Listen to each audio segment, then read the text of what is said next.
Donc après le départ de Ludovic Laquet, nouvel invité dans le RMC Poker Show, c'est David Poulnard, le rédacteur en chef de Live Poker. Salut David.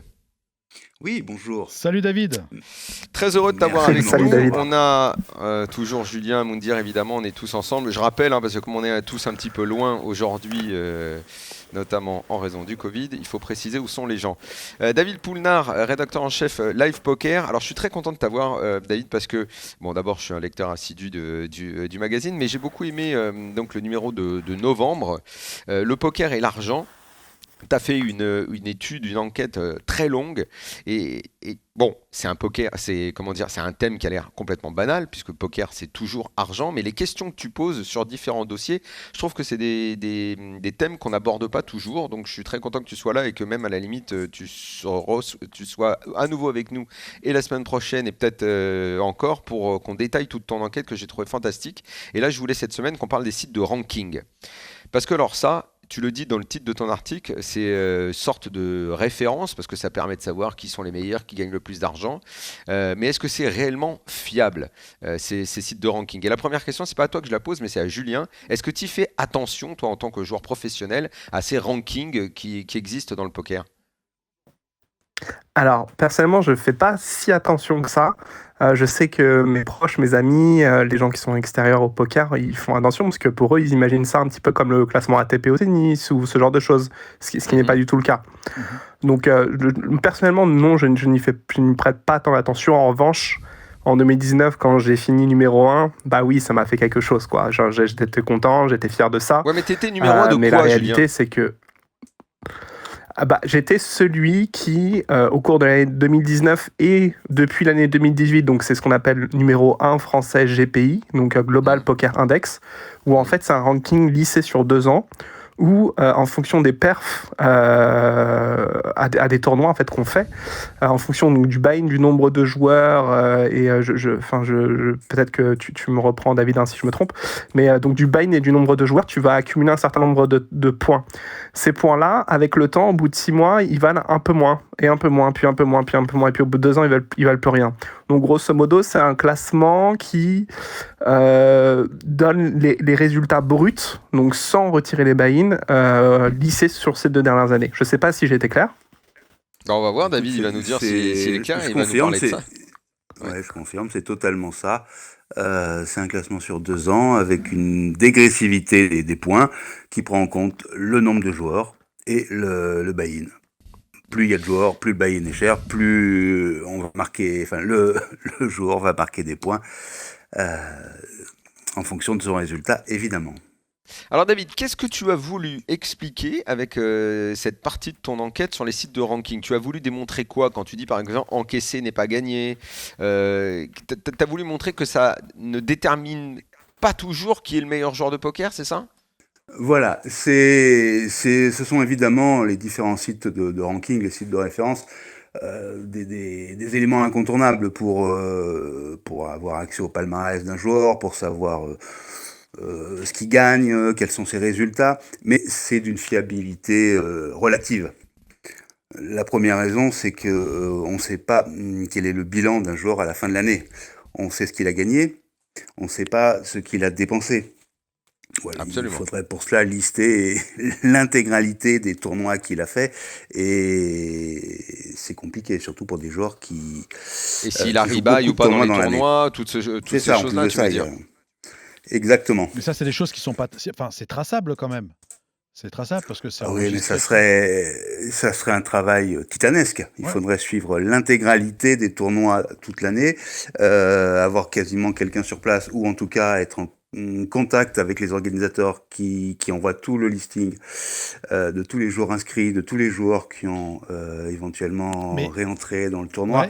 ouais. Ça serait un travail titanesque pour savoir qui est gagnant, qui est pas gagnant. Mais je sais pas si tu Et es au courant, on... David, et c'est qu'à une époque, je sais pas si tu te souviens du joueur qu'on salue bien sûr, qui s'appelait Pierre Canali, qui était un ancien pro de chez Barrière, d'accord, Très bien, oui.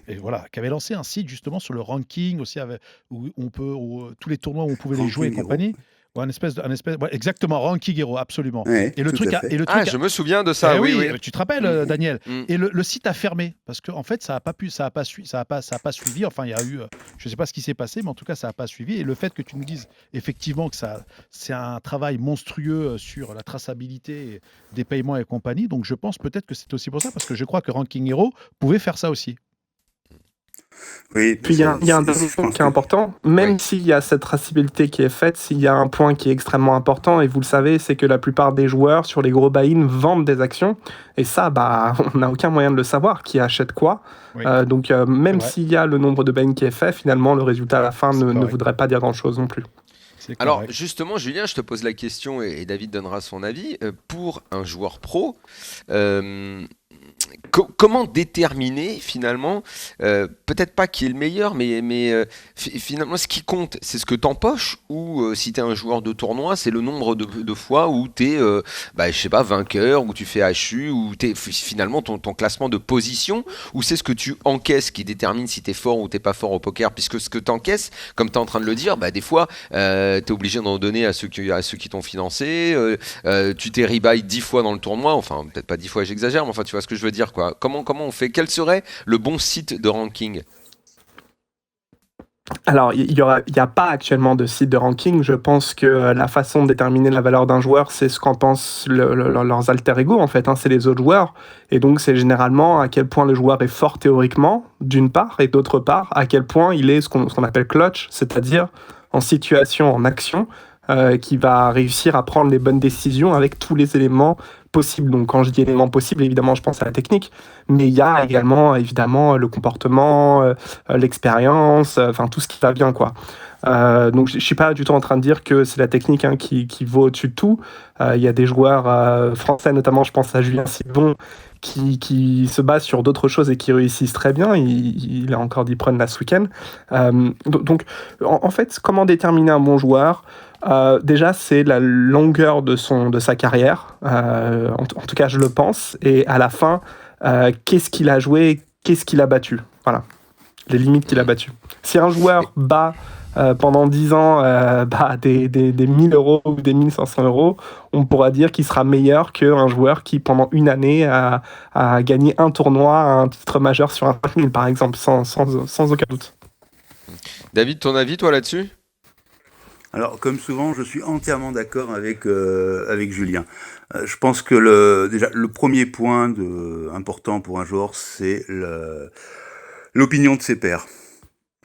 Ça c'est le premier point. Ensuite, c'est la durée. La durée et les résultats que va obtenir un joueur sur le long terme, c'est ce qui permet de définir ce qui est un très bon joueur d'un bon joueur.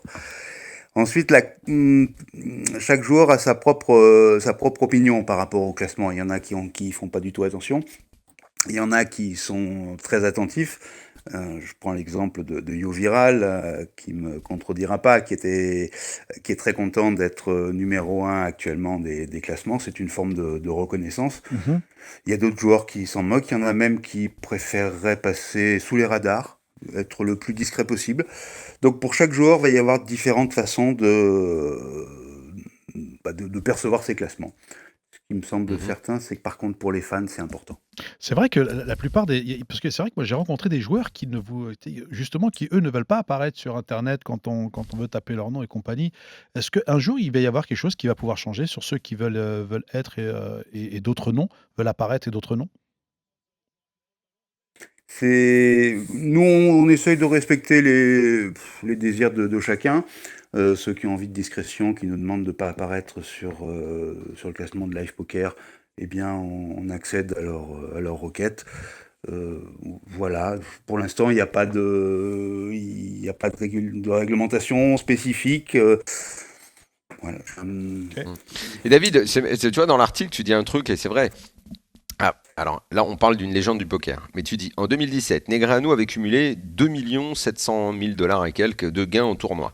Une belle somme, certes, mais insuffisante pour couvrir les 2,8 millions, donc au-dessus, investis dans les différentes épreuves jouées. Wow. On parle d'une légende du poker, mais qui sur 2017 affiche donc des gains incroyables. Mais si on ne lit pas l'autre ligne,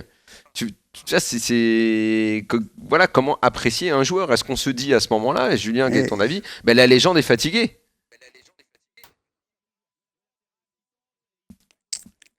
Alors, Julien répondra sans nul doute. Bon, déjà, même avec 2 800 000 $ de buy-in, arriver à récolter 2 millions, je sais plus combien, 2 millions 4 ou 2 millions 7, 2 millions 7, c'est 92, ouais. voilà, c'est déjà énorme parce que la majorité des épreuves auxquelles participe Negreanu, il est confronté au Cador. Donc c'est déjà énorme. La légende est pas fatiguée, mais ça permet de relativiser. Il est peut-être plus tout à fait le meilleur joueur et sans contrat de sponsoring ou sans tout ce qu'il a gagné auparavant, il aurait peut-être quelques difficultés à maintenir un tel rythme. Voilà, surtout qu'il faut petit aparté, il faut rajouter évidemment au buy-in, tout le monde le sait, mais il est utile de le rappeler, les frais de déplacement, d'hôtel, de restaurant. Ah oui, mais ça, on peut pas se mettre à compter ça, David, parce que sinon on va pas s'en sortir si on se met à compter ça. Ah oui, Et oui, mais c'est important, un type comme Negreanu, je sais pas ce qu'il dépense dans l'année, mais il faut sans nul doute rajouter 200, 300 ou 400 000 $. Donc finalement, est-ce que le véritable classement qui déterminerait sur une année ou sur 10 ans les meilleurs joueurs, c'est pas les positions qu'ils obtiennent dans le tournoi, plus que les sommes engrangées, puisque les sommes finalement on ne sait pas, parce qu'elles peuvent être compensées aussi bien par les différents droits d'entrée, par tous les frais annexes. Est-ce que, je sais pas ce que tu en penses Julien, mais est-ce que finalement le meilleur, c'est pas celui qui, si il fait 10 tournois, c'est le nombre de fois où il arrive dans les meilleures places? C'est pas ça qui détermine le bon joueur?